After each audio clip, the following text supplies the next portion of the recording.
안녕하십니까? 이번 스마트 제조 기반 생산, 품질 관리 실무 2에 강의를 하게 된 박성희 교수입니다.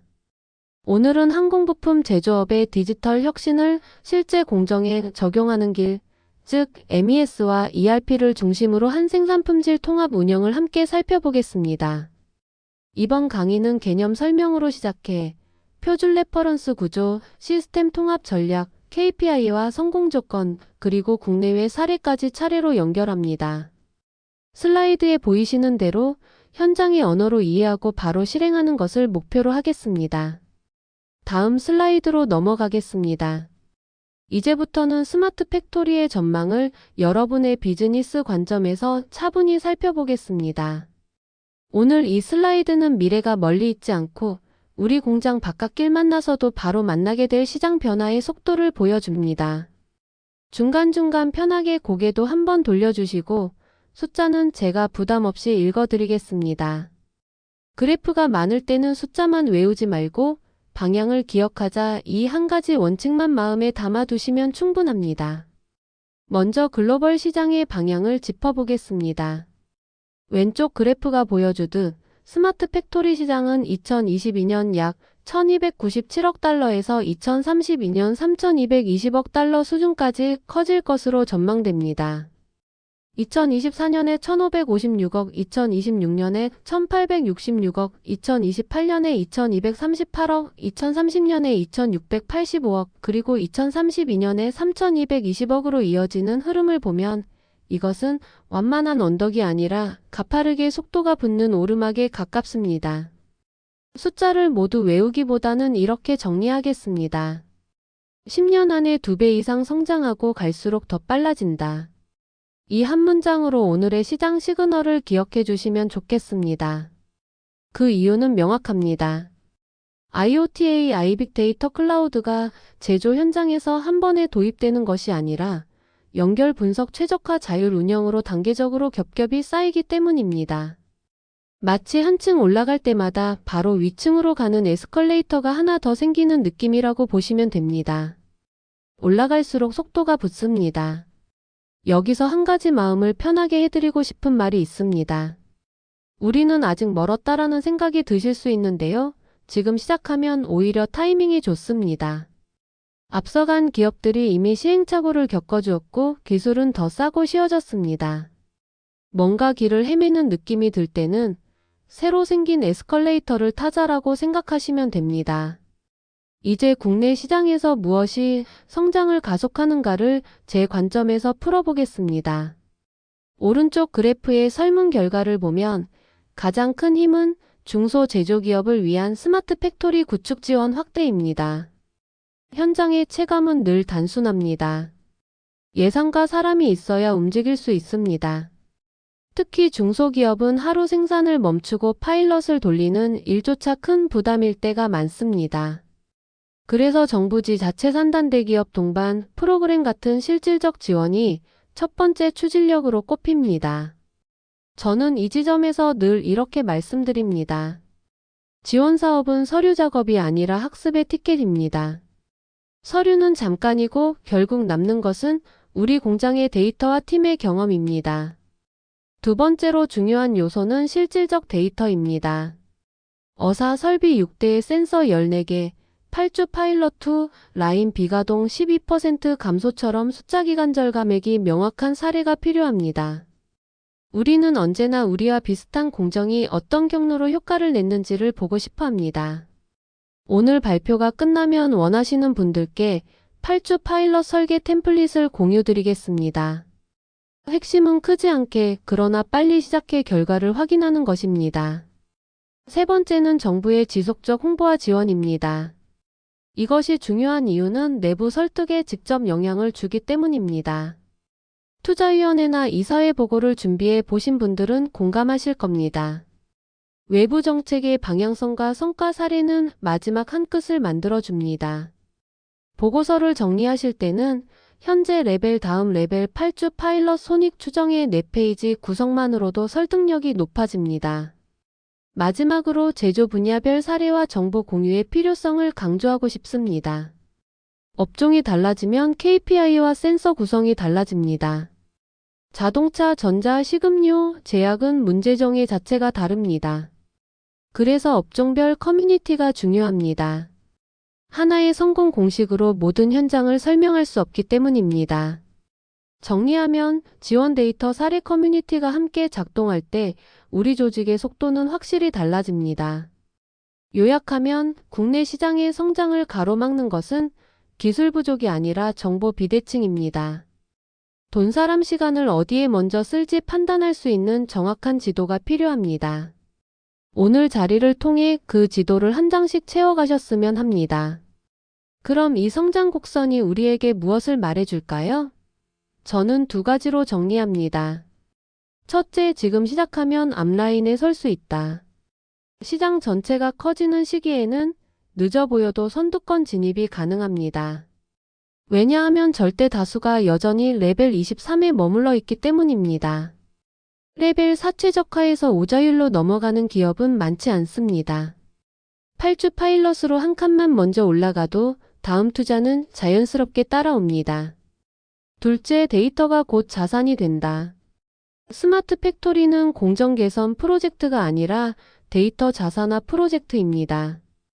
수집정 재라벨링이 쌓이면 6개월 뒤 같은 파일럿을 더 짧고 더 싸게, 더 정확하게 할 수 있습니다.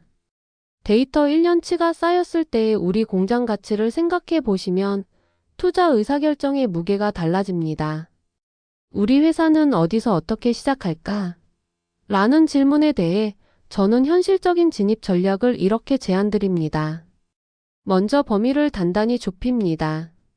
한 공정, 한 설비, 한 KPI를 고르는 것으로 출발합니다. 예를 들어 프레스 5호기의 비가동 시간을 10% 줄인다처럼 목표를 또렷하게 정의하면 조직의 에너지가 분산되지 않고 속도가 붙습니다. 다음은 8주 파일럿입니다. 12주 차이는 현황을 진단하고 36주 차이는 데이터 수집과 모델 적용을 진행합니다. 78주 차이는 운영 전환과 결과 보고까지 마무리합니다. 길게 끌지 않고 짧게 설계해 빠르게 배우는 구조가 핵심입니다. 이와 동시에 손익 시나리오를 미리 적어둡니다. 예를 들면 비가동 10% 감소 월 240시간 절감 인건비 감가상각 포함 월1 절감처럼 가설을 놓고 논의합니다. 여기서 숫자를 정확히 맞히는 것이 목적은 아니며 의사결정 기준을 미리 합의해 두는 것이 더 중요합니다. 마지막으로 다음 레벨로의 확장 경로를 파일럿 설계 안에 포함합니다. 종료 시점에 동일 모델을 설비 3대에 복제할지 또는 다른 공정으로 수평 확장할지를 바로 선택할 수 있도록 준비합니다. 결국 파일럿은 끝이 아니라 확장의 출발점이며 확장 계획이 파일럿의 절반을 차지한다고 보시면 맞습니다. 가능하시다면 협력사 고객사와 공동 파일럿을 제안해 보십시오. 데이터가 연결되면 품질 납기 원가의 변동폭이 동시에 줄어듭니다. 시장이 커진다는 말은 각자의 변화가 서로의 경쟁력으로 이어지는 시대라는 뜻이기도 합니다. 우리가 바꾸면 그래프가 우리 회사 매출 그래프가 됩니다. 잠시 미소 지를 만한 상상을 하나 하시죠. 왼쪽 그래프의 푸른 선이 우리 회사 매출 그래프라고 하면 어떨까요? 네, 그런 상상이 엉뚱하다 느껴질 수도 있지만 효율 3%, 불량 2%, 납기 준수율 4% 같은 작은 변화가 연간 이익에 주는 효과를 합치면 그래프 모양이 정말로 달라집니다. 제가 현장에서 가장 자주 듣는 말이 있습니다. 한번 굴러가기 시작하니 사람들도 바뀌더라. 기술이 사람을 바꾸는 게 아니라 작은 성공이 사람을 바꿉니다. 메모하실 분들은 지금 펜을 살짝 들어주시면 좋겠습니다. 먼저 문제 정의부터 분명히 하겠습니다. 이번 파일럿의 성공 지표는 라인 비가동을 % 줄이는 것으로 정합니다. 다음으로 데이터 계획을 구체화합니다. 센서 3개의 대시보드 1개의 알람 2종류로 가볍게 시작하겠습니다. 끝으로 확장 조건을 미리 못 박아둡니다. 8주 후 결과가 기준을 넘으면 동일 모델을 설비 세대에 복제하거나 다음 공정으로 확장하는 단계로 즉시 전환하겠습니다. 이 세 줄을 오늘 각 팀 회의록의 첫 페이지에 붙여두시면 다음 주부터 실행 속도가 확실히 달라질 것입니다. 정리하겠습니다. 글로벌 스마트 팩토리 시장은 향후 10년 사이 2배 이상 성장할 전망입니다. 국내에서도 지원 데이터 사례가 충분해질수록 속도는 더 붙습니다. 이 성장 그래프는 누군가의 미래가 아니라 우리 공장의 일정표가 될 수 있습니다. 오늘 이후 각 팀에서 한 번만 토론해 주십시오. 우리는 지금 어느 레벨인가? 다음 레벨로 가려면 8주 동안 무엇을 바꿀까? 다음번에 다시 만나면 여러분 회사의 작은 파일럿 성과를 한 가지씩만 들려주시면 좋겠습니다. 작은 변화가 가장 큰 속도를 만듭니다. 경청해 주셔서 진심으로 감사드립니다. 다음 슬라이드로 넘어가겠습니다. 여러분 안녕하세요. 지금부터는 MES ERP 시스템을 현장에서 바로 쓰는 언어로 풀어서 설명드리겠습니다. 제목은 조금 딱딱하지만 내용은 최대한 부드럽게 가보겠습니다. 중간중간 고개도 한번 돌리시고 제가 잠깐 숨쉬는 타이밍을 드리면 같이 한번 웃고 넘어가 보시죠. 왜 MES인가? ERP와 현장 사이의 통역사. 먼저 큰 그림부터 잡겠습니다. ERP는 회사의 돈물류 계약 납기를 책임지는 본사 뇌입니다. 반면 MES는 공장 바닥의 눈기손 역할을 하죠. 오늘 무엇을 어떤 순서로 어떤 자원으로 어떻게 실행하고 결과는 무엇이었는가? 를 분 단위로 관리합니다. 제가 늘 드리는 비유가 있습니다. ERP가 오늘 출근해서 프로젝트 A 하자라고 말하면 MES는 좋다. 회의실 예약했고 필요한 장비 꺼냈고 누가 어떤 역할을 맡는지 정했으며 결과를 문서로 남긴다까지 내려옵니다. ERP가 무엇이라면 MES는 어떻게 하오입니다. 이제 국제 표준을 잠깐만 짚고 넘어가죠. ANSI-ISA-95는 ERP와 MES 그리고 현장의 제어 시스템 사이를 일관된 용어와 데이터 모델로 묶는 규격입니다. 오늘 페이지 오른쪽 표에 보이는 기능들 기준 정보, 자원관리, 계획, 지시, 실행, 데이터 수집, 추적, 시각화, 분석이 ISA 95의 골격이라고 보시면 됩니다. 표준이 왜 중요할까요? 이유는 간단합니다. 표준이 있으면 시스템 간 대화가 쉬워지고 프로젝트가 빨라지고 유지보수가 싸집니다. 우리 공장만의 언어로 만들면 처음엔 편하지만 바꿀 때마다 비용이 커지죠. ISA-95 레벨로 보는 구조 위에서 계획, 아래서 실행. ISA-95는 보통 레벨 4로 설명합니다. 딱 30초만 집중해서 따라와 보십시오. 레벨 1 장비 센서 온도, 압력, 전류 같은 실시간 신호가 나오는 곳입니다. 레벨 2 제어 SCADA 신호를 모으고 화면으로 보여주고 간단한 제어를 수행합니다. 레벨 3 MES 오늘 이야기의 주인공입니다. 계획을 받아 사람 설비자재를 연결하고 지시 실행 수집 추적을 맡습니다. 레벨 4 ERP 수주 MRP 구매 회계 납기를 관리합니다. 제가 드리고 싶은 메시지는 하나입니다. 레벨 4의 계획이 레벨 3을 통과하지 않고 레벨 2로 바로 내려가면 현장은 시킨 사람 따로 한 사람 따로가 됩니다. MES가 있어야 ERP의 말이 현장 언어로 번역됩니다.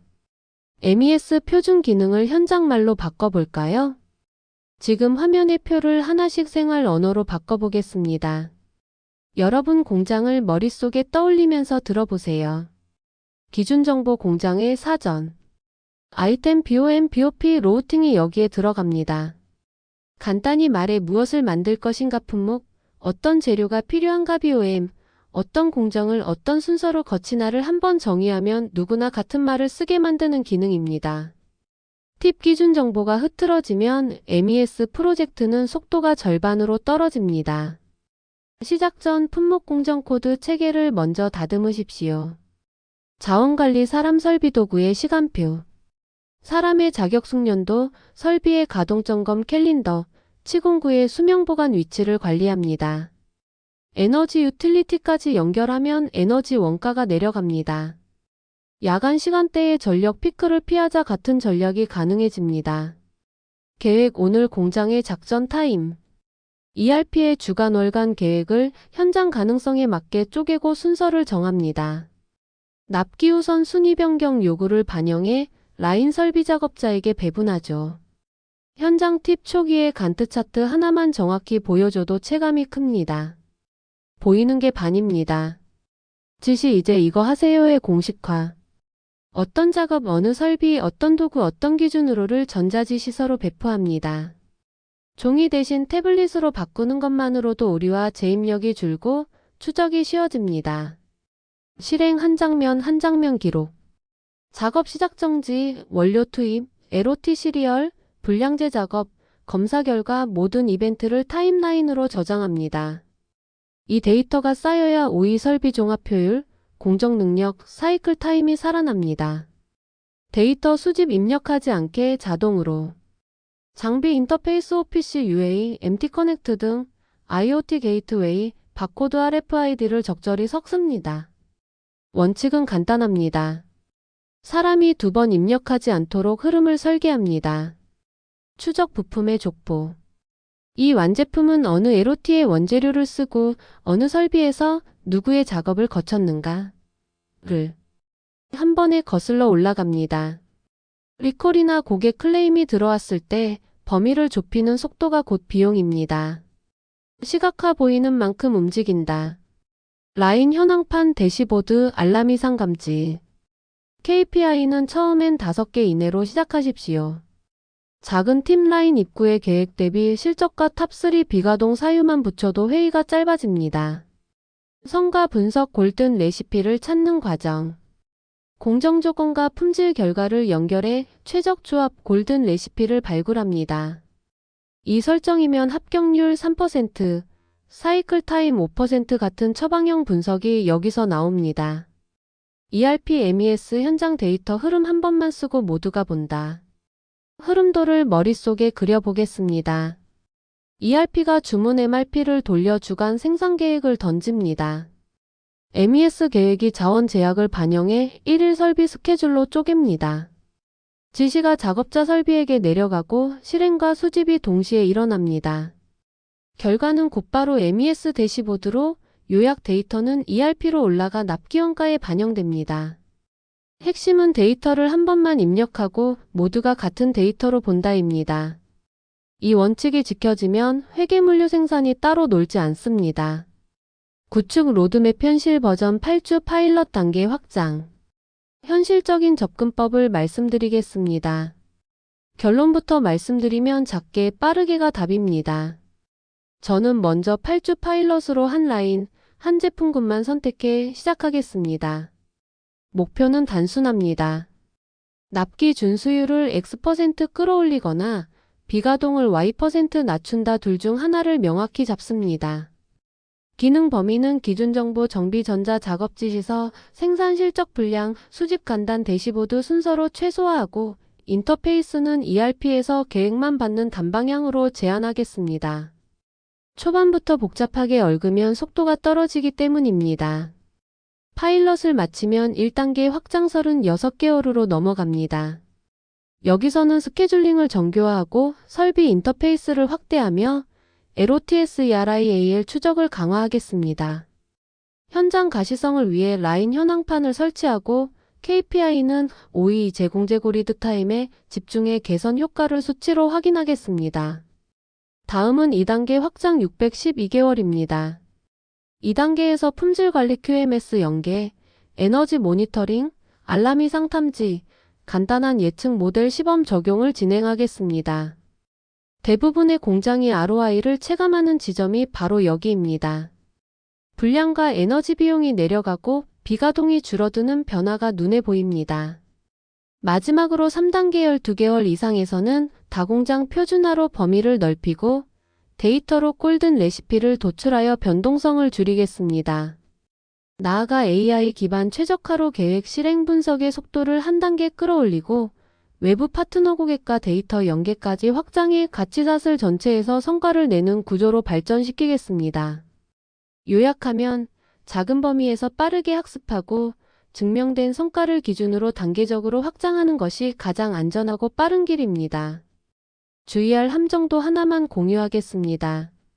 한 번에 다 하겠다는 마음이 들 수 있습니다.